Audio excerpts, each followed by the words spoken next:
Hello friends, welcome back to my channel. My today's recipe is a dessert known as Shahi Tukra. Shahi is basically a Persian word which means something royal and Tukra is a piece. So basically it is a kind of royal piece dessert.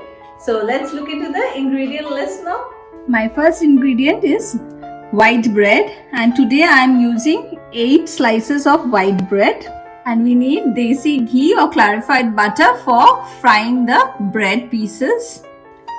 To prepare the rabri for the Shahi Tukras, we need around 800 ml of milk. I'm using full fat milk, and along with it we need half cup of milk powder, saffron strands for flavoring, 1 teaspoon of Keora water for flavoring again, but this is completely optional. Some chopped nuts for garnishing and 1 teaspoon of corn flour, which I am going to mix with some water before adding it to the milk.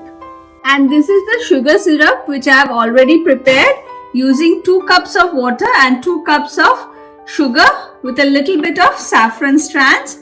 And this is the consistency we need in our sugar syrup, not too thick and it is neither very sticky but it has some stickiness to it. So let's start preparing. To start off, we need to cut the sides of the white bread. You definitely need only white breads for this. You can't make it with a whole wheat or a multigrain bread. And in this way, we'll cut the sides of all our bread pieces or slices. As you can see, I have cut all the pieces and here are my leftover bread sides. You don't need to throw this. What you can do is you can pop them in the microwave oven and cook it for 3-4 minutes and then make some bread crumbs out of it. Now coming back to the bread, I am going to cut them in triangle shapes. Either you can cut them in triangle shapes or you can also cut them rectangular shapes from here. It's up to you, but today I'll go in for triangular shapes.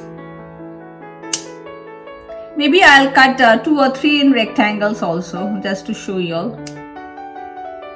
Before starting to fry our bread pieces, what I'll do is I'll put the milk to come to a boil.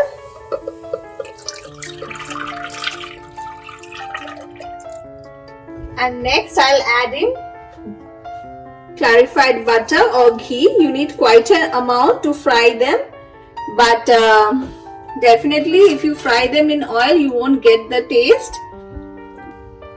So we'll let the butter or ghee melt.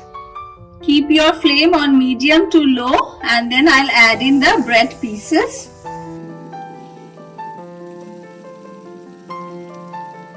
The milk also continuously so that it doesn't burn from the bottom. Remember to keep your flame on low, otherwise the breads might get burnt. And you can see how beautiful golden color I'm getting. And now I'm going to flip and cook them on the other side.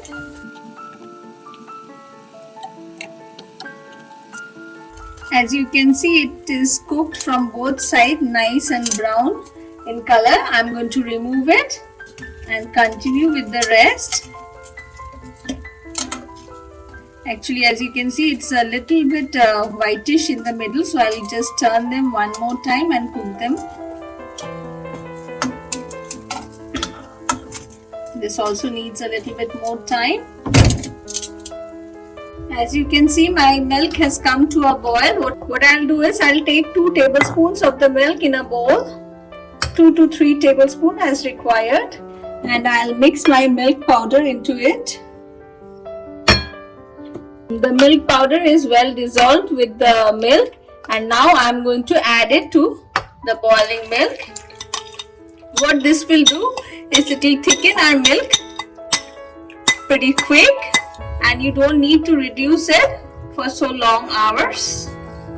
At this point only I'll add a few strands of saffron into my milk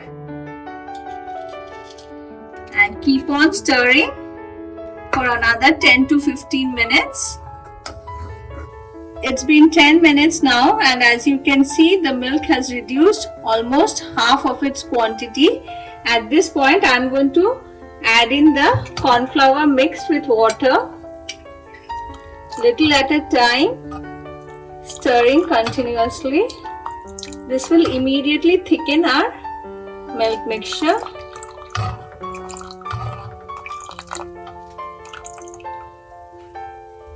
You need to stir continuously after adding it so that no lumps are formed.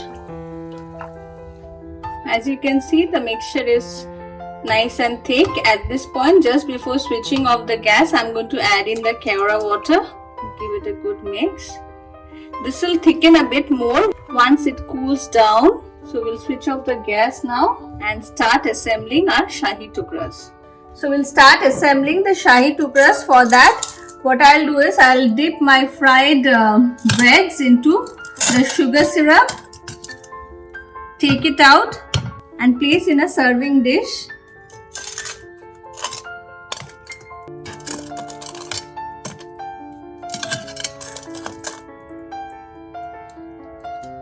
So this is the first layer I have made. Now I'll make another layer. At least you should form 2 to 3 layers of bread along with the sugar syrup. So I have placed all my bread pieces after dipping them in the sugar syrup, and I'm going to add in some sugar syrup on top.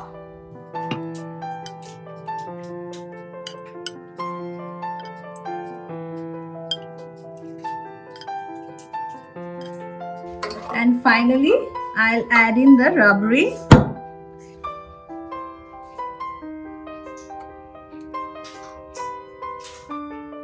After adding in the rabri, I'll add in a few strands of saffron on top for garnishing, along with the chopped nuts.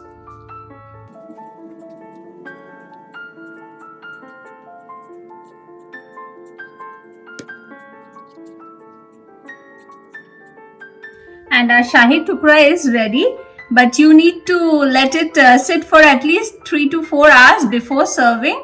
That way it will cool down also, and if you want, you can refrigerate it for 2 hours also. My Shahi Tukra is ready. This dessert is served in different ways in different parts of India. And friends, this was my take on this dessert. Hope you all liked it. Do try it, and I'm sure you're going to enjoy it.